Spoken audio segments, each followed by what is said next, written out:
नमस्कार. श्री स्वामी समर्थ सर्वांना. आजच्या व्हिडिओमध्ये तुम्हा सगळ्यांचं खूप खूप स्वागत आहे. स्वामी तुम्हा सगळ्यांना कायम सुखी ठेवो ही स्वामीचरणी प्रार्थना करते आणि आजच्या व्हिडिओला सुरुवात करते.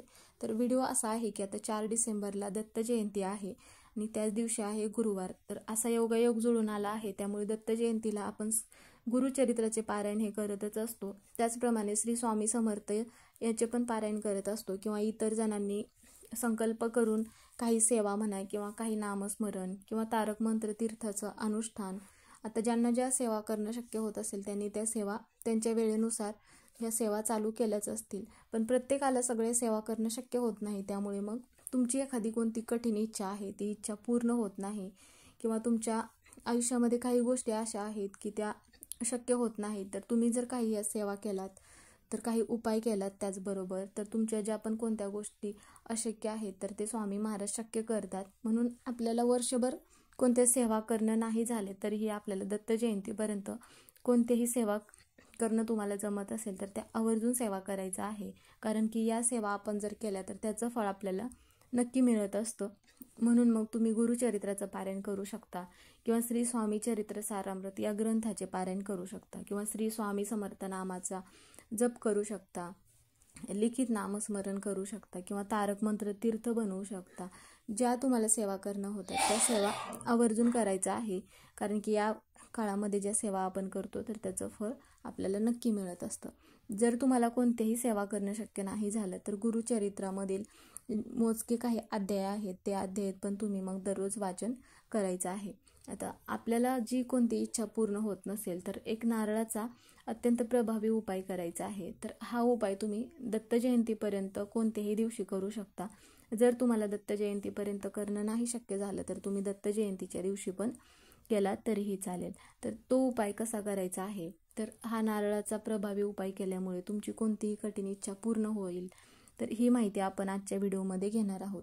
व्हिडिओ शेवटपर्यंत बघा म्हणजे ही माहिती तुम्हाला पूर्णपणे समजेल. तर आता सगळ्यात महत्त्वाचं म्हणजे आता आपण स्वामींच्या तर सेवा ह्या दररोज करतच असतो. म्हणजे श्री स्वामी चरित्र सारामृत हा जो ग्रंथ आहे तर यातील आपण दररोज 3 अध्याय वाचन करणे किंवा तारक मंत्र तीर्थ बनवणे, त्याचप्रमाणे श्री स्वामी समर्थ नामाचा जप करणे, तर ह्या सेवा तर आपण दररोज करतच असतो. ज्यांना ह्या सेवा करणं शक्य होत नसेल तर त्यांनी मग गुरुचरित्रामधील 9वा अध्याय पठण करायचा आहे. कारण की 9वा अध्याय पण अत्यंत महत्त्वाचा अध्याय मानला जातो. त्याचप्रमाणे मग 14वा अध्याय पठण करायचा आहे आणि 18वा अध्याय. जर यापैकी तुम्हाला कोणताही अध्याय पठण करण्यासाठी तुमच्याकडे जर ग्रंथ नसेल तर तुम्हाला एका अध्यायाचं छोटंसं पुस्तक उपलब्ध होईल जिथे पूजेचं साहित्य वगैरे असतं. तर त्या ठिकाणी मग तिथून तुम्ही मग तो अध्याय आणू शकता. त्यामध्ये तुम्ही 14वा आणि 18वा अध्याय वाचन करू शकता किंवा मग तुम्ही 9वा अध्याय वाचन केलात तरीही चालेल. तर हा उपाय करण्यासाठी आपल्याला काय करायचं आहे, जिथे कुठे स्वामी महाराजांचं म्हणा किंवा दत्त महाराजांचं मंदिर असेल किंवा मठ असेल तर तिथे आपल्याला जायचं आहे. आता जात असताना मग काय करायचं आहे आपल्याला, तर ज्या दिवशी दत्त जयंती असेल किंवा तुम्ही ज्या दिवशी सेवा म्हणा किंवा हा उपाय करणार असाल तर शक्यतो आपण दत्त जयंतीच्या दिवशीच हा उपाय करायचा आहे. तर दत्त जयंतीच्या दिवशी मग पिवळ्या रंगाची म्हणा किंवा लाल रंगाचे वस्त्र आवर्जून परिधान करायचं आहे. आता ज्या महिलांना मासिक धर्म असेल तर त्या महिलांना हा उपाय करता येणार नाही आणि घरामध्ये जर सुतक असेल तर घरात इतरही कोणत्याच व्यक्तीला हा उपाय करता येणार नाही. त्यावेळेस तुम्ही इतर गुरुवारी म्हणजे इतर कोणत्याही गुरुवारी तुम्ही हा उपाय करू शकता. असं नाही की दत्त जयंती झाल्यानंतर आपल्याला हा उपाय करता येणार नाही का, पण तुम्ही नंतर पण हा उपाय करू शकता. तर त्यासाठी आपल्याला एक नारळ घ्यायचा आहे आणि एक नारळ घेतल्यानंतर त्याचबरोबर तो कलावाचा धागा घ्यायचा आहे आपल्याला, जो लाल धागा असतो जिथे पूजेचं साहित्य भेटतं तिथे तो धागा तुम्हाला सहज उपलब्ध होईल, तिथून तो धागा आणायचा आहे. आणि त्याचबरोबर आपल्याला 3 पिवळ्या रंगाची फुलं घ्यायची आहेत. आता जर तुम्हाला पिवळ्या रंगाची फुलं नाही भेटली तर तुम्ही लाल रंगाची पण फुलं घेऊ शकता आणि 3 अगरबत्ती घ्यायचं आहे. तर सगळ्यात महत्त्वाची गोष्ट म्हणजे आपल्याला लक्षात घ्यायचं आहे की ह्या वस्तू किती घ्यायच्या आहेत. एक नारळ घ्यायचा आहे आणि एक लाल कलावाचा धागा घ्यायचा आहे आणि 3 पिवळ्या रंगाची फुलं आणि 3 अगरबत्ती घ्यायच्या आहेत. आता 3 ह्या वस्तू का घ्यायच्या आहेत, कारण की ब्रह्मा विष्णू महेश म्हणून आपल्याला ह्या 3 वस्तू घ्यायच्या आहेत. आणि जिथे कुठे मंदिर म्हणा किंवा मठ असेल जवळपास तर तिथे आपल्याला जायचं आहे. जात असताना आपल्याला काय करायचं आहे, एक तांब्या भरून पाणी घेऊन जायचं आहे आणि मग पाण्यामध्ये 2 थेंब तुम्ही गंगाजल टाकू शकता आणि मग तिथे आता प्रत्येक जिथे मंदिर असेल किंवा मठ असेल तर त्या मठामध्ये औदुंबराचं वृक्ष असतं हे तर सगळ्यांना माहितीच आहे. आणि तिथे गेल्यानंतर आपल्याला काय करायचं आहे, सगळ्यात अगोदर औदुंबर वृक्षाला आपल्याला हे जे जल आहे तर ते अर्पण करायचं आहे. श्री गुरुदेव दत्त, श्री स्वामी समर्थ असा मंत्र म्हणत जल आपल्याला अर्पण करायचं आहे. आता जर तुमच्या घराच्या जवळपास मंदिर नसेल किंवा मठ नसेल, फक्त औदुंबराचं वृक्ष असेल तर मग तुम्ही तिथे पण हा उपाय करू शकता. आणि जल अर्पण केल्यानंतर मग घरून जात असताना आपल्याला एक तुपाचा दिवा घेऊन जायचा आहे. कारण की औदुंबर वृक्षामध्ये साक्षात दत्त निवास म्हणून अत्यंत पवित्र वृक्ष मानले जाते. म्हणून मग औदुंबर वृक्षाला आपल्याला तुपाचा दिवा लावायचा आहे. आता औदुंबर वृक्षाचे दर्शन केल्यामुळे म्हणा किंवा आपण पूजा केल्यामुळे आपल्या ज्या कोणत्या मनोकामना आहेत, ज्या कोणत्या आपल्या इच्छा आहेत तर त्या इच्छा पूर्ण होतात.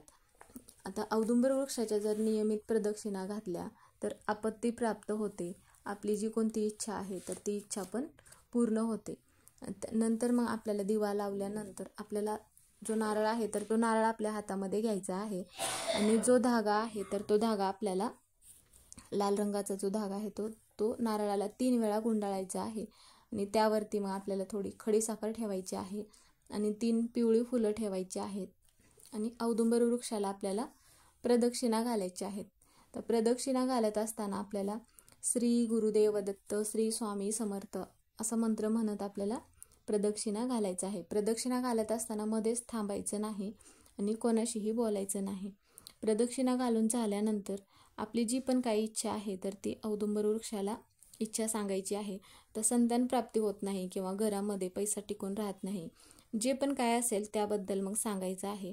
आणि त्यानंतर मंदिरामध्ये म्हणा किंवा मठामध्ये आपल्याला जायचं आहे. आणि तिथे गेल्यानंतर स्वामी महाराजांचं म्हणा किंवा दत्त महाराजांचं दर्शन घ्यायचं आहे आणि त्यांना पण आपली इच्छा सांगायचं आहे. आता जे आपण औदुंबर वृक्षाजवळ सांगितलं आहे तीच इच्छा मग आपल्याला स्वामी महाराजांना म्हणा किंवा दत्त महाराजांना सांगायचं आहे आणि नारळ अर्पण करायचं आहे. तिथे बसून आपल्याला श्री स्वामी समर्थ असा 108 वेळा मंत्र म्हणायचा आहे. तर आजच्या दिवशी आपण दिगंबरा दिगंबरा श्रीपादवल्लभ दिगंबरा असा पण 108 वेळा तुम्ही मंत्र म्हटलात तरीही चालेल. आता असा उपाय केल्यामुळे आपली जी इच्छा असेल ती इच्छा तर पूर्ण होते, पण आपल्या आयुष्यामध्ये अशक्य अशा ज्या काही गोष्टी असतील तर ते स्वामी महाराज शक्य करतात. म्हणून आपल्याला हा नारळाचा अत्यंत प्रभावी उपाय करायचा आहे. तर हा उपाय करून झाल्यानंतर सरळ घरी यायचं आहे, मध्येच रस्त्यात कुठेही न थांबता. कारण हा उपाय करत असताना घरातील कोणतीही ताई, दादा, आजी, आजोबा किंवा लहान बहीण किंवा मोठी बहीण कुणीही हा उपाय करू शकतो. फक्त महिलांना मासिक धर्म असेल तर हा उपाय करता येणार नाही. तुमच्या इतर जरी सेवा चालू असतील तरीही तुम्ही हा उपाय करू शकता किंवा इतर कोणते पारायण वगैरे चालू असतील तरीही हा उपाय करू शकता. तर हा नारळाचा उपाय कसा करायचा हे तुम्हाला तर समजलंच असेल. तर व्हिडिओ आवडला तर व्हिडिओला लाईक करा. चॅनलवर नवीन असेल तर सबस्क्राईब करा, कारण नवीन व्हिडिओ अपलोड केल्यानंतर त्याबद्दलची माहिती तुम्हाला मिळेल. तर व्हिडिओ पूर्ण बघितल्याबद्दल धन्यवाद.